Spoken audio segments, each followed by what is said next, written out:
Hello, everyone. It's Mr. Alviar. Thought I'd read to you a few chapters from the Miraculous Journey of Edward Tulane and see how far we can get. No, that's actually not me. That's my brother. Here's me. It's me. Will you just go, please? Come on, the kids are waiting for me to read. Wait. Oh, that's not my brother. That's a Bitmoji. It's supposed to be me.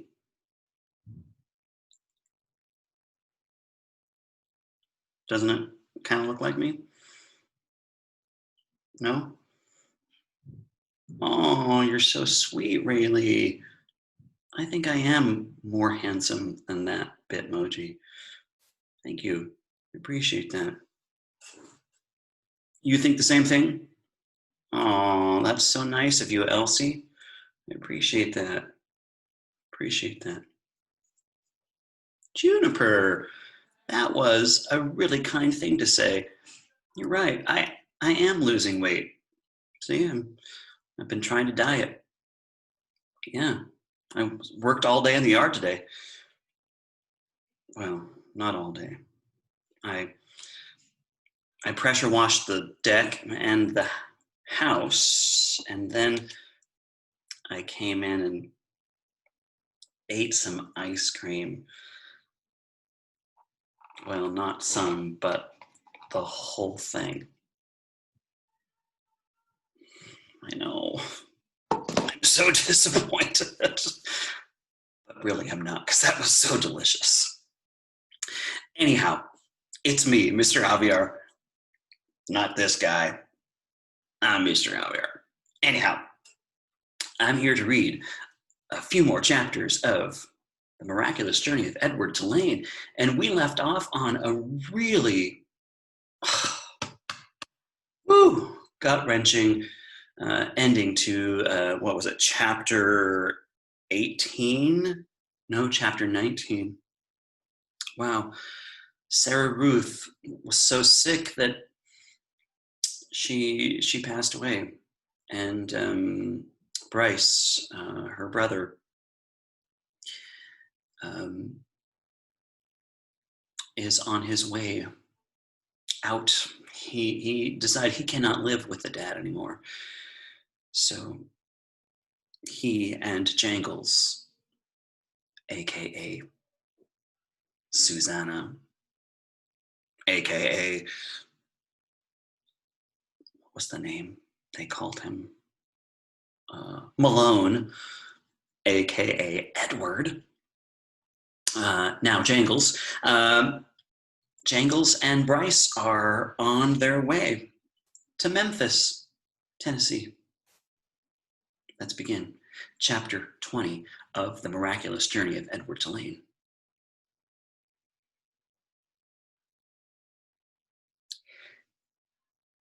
How many dancing rabbits have you seen in your life? Bryce said to Edward. I can tell you how many I've seen. 1. You. That's how you and me are going to make some money. I seen it the last time I was in Memphis. Folks put on any kind of show right there on the street corner, and people pay them for it. I seen it. The walk to town took all night. Bryce walked without stopping, carrying Edward under one arm and talking to him the whole time. Edward tried to listen, but the terrible scarecrow feeling had come back. The feeling that he had when he was hanging by his ears in the old lady's garden. You know, the feeling that nothing mattered and that nothing would ever matter again. And not only did Edward feel hollow, he ached. Every part of his china body hurt. He ached for Sarah Ruth. He wanted her to hold him. He wanted to dance for her. And he did dance. But it was not for Sarah Ruth. Edward danced for strangers on a dirty street corner in Memphis. Bryce played his harmonica and moved Edward's strings, and Edward bowed and shuffled and swayed, and people stopped to stare and point and laugh. On the ground in front of them, was Sarah Ruth's button box. The lid was open to encourage people to drop change inside it. "Mama," said a small child, "look at that bunny. I want to touch him." And he reached out his hand for Edward. "No," said the mother. "Dirty." And she pulled the child back, away from Edward. "Nasty," she said. A man wearing a hat stopped and stared at Edward and Bryce. "It's a sin to dance," he said. And then after a long pause, he said, "It's a particular sin for rabbits to dance."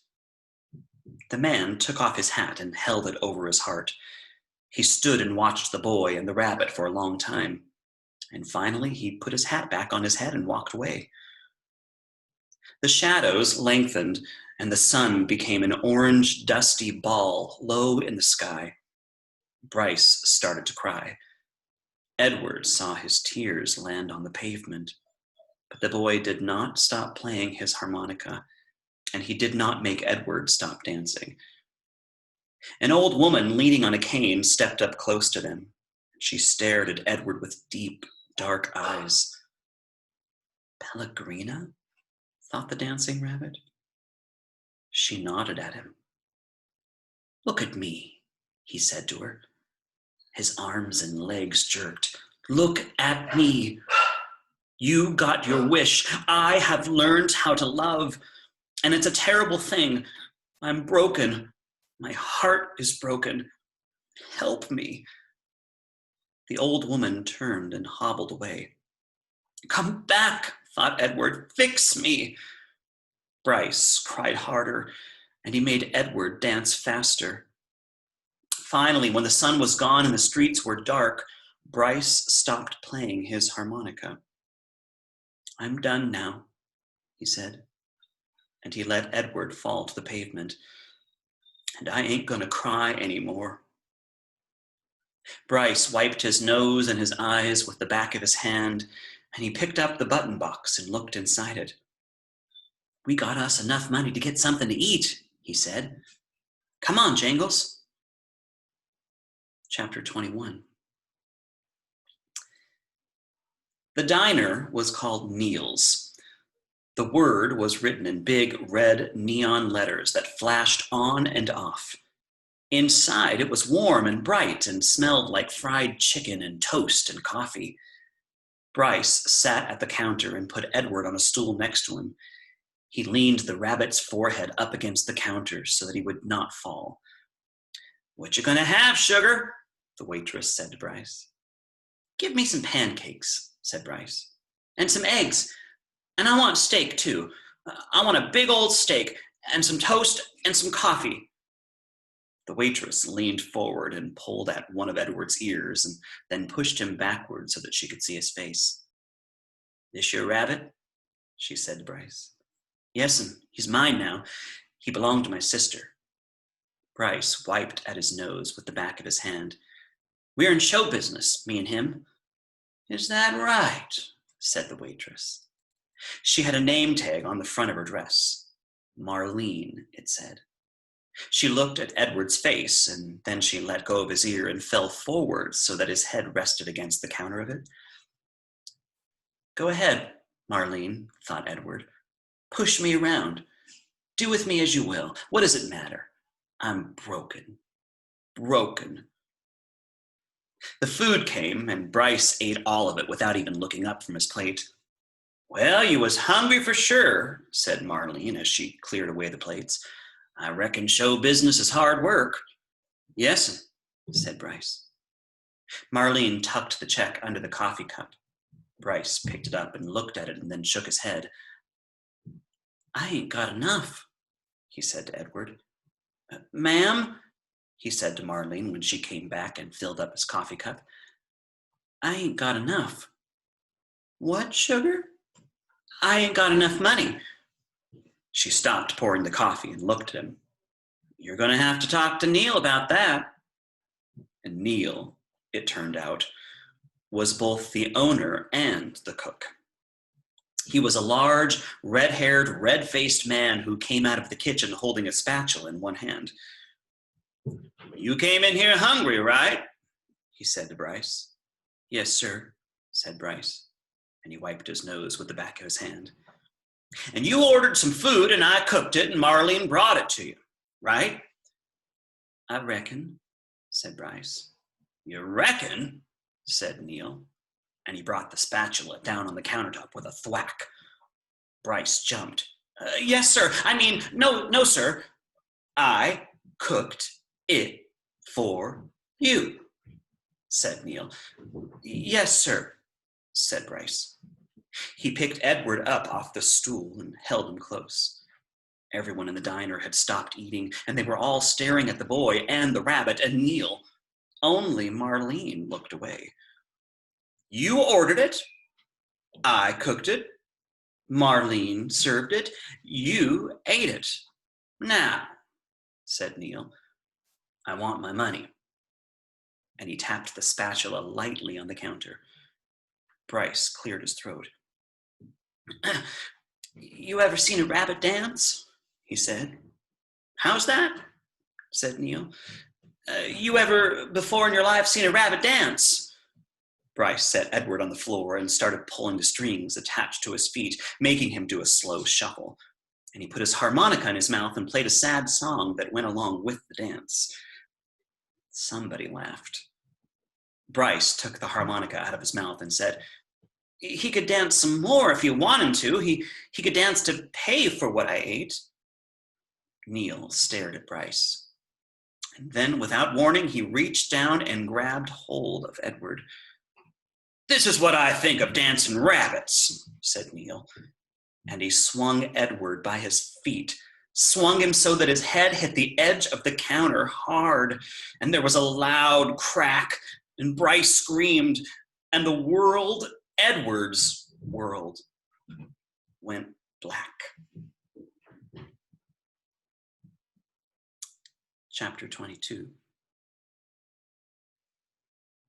It was dusk, and Edward was walking down a sidewalk. He was walking on his own, putting one foot in front of the other without any assistance from anybody. And he was wearing a fine suit made of red silk. He walked down the sidewalk, and then he turned onto a path that led up to a house with lighted windows. "I know this house," thought Edward. "This is Abilene's house. I am on Egypt Street." Lucy came running out the front door of the house, barking and jumping and wagging her tail.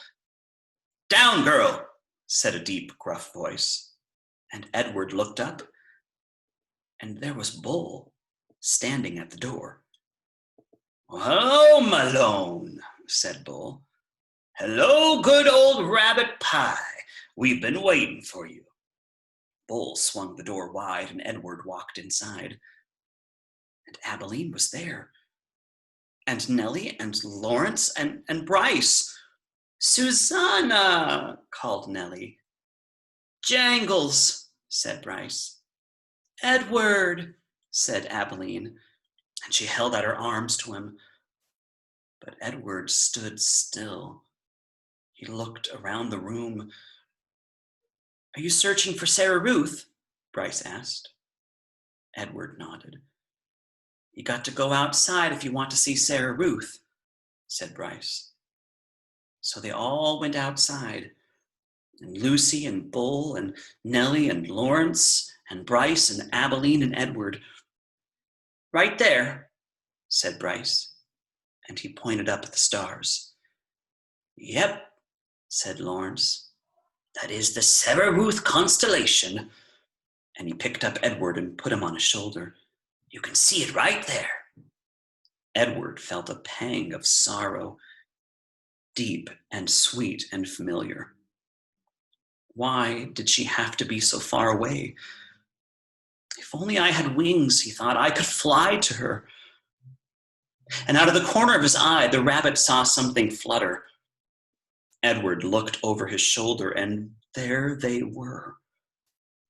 The most magnificent wings he had ever seen. Orange and red and blue and yellow. And they were on his back. They belonged to him.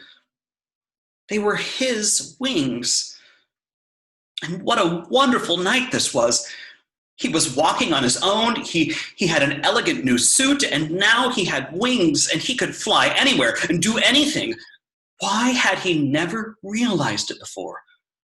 His heart soared inside of him, and he spread his wings and flew off Lawrence's shoulders, out of his hands and up into the nighttime sky, toward the stars, toward Sarah Ruth. "No!" shouted Abilene. "Catch him!" said Bryce. Edward flew higher. Lucy barked. "Malone!" shouted Bull. And with a terrific lunge, Bull grabbed hold of Edward's feet and pulled him out of the sky and wrestled him to the earth. "You can't go yet," said Bull. "Stay with us," said Abilene. Edward beat his wings, but it was no use. Bull held him firmly to the ground. "Stay with us," repeated Abilene. Edward started to cry. "I couldn't stand to lose you again," said Nellie. "Neither could I," said Abilene. "It would break my heart." Lucy bent her face to Edward's, and she licked his tears away. Chapter 23, and we'll stop right there. What do you make of that chapter? Do you really think that Edward is able to walk on his own and he just all of a sudden grew a magical pair of wings and he could fly anywhere? What is going on? Has this book turned in a different direction? We left off with Neil swinging Edward and him hitting his head on the counter, and then the next thing we know, Edward's walking down the street, on Egypt Street nonetheless, and he's at Abilene's house, but everyone in his life that he's met and lived with is all in one building. Of course, except Sarah Ruth. What is going on? Wow. Well, I guess that's for you to decide. We'll talk about it next time. So for now, everyone go and get your ice cream. No, don't get your ice cream. Go and brush your teeth, and wash your hands, and wash your face. Get your pajamas on, and kiss and hug those that you love, and tell them that you love them.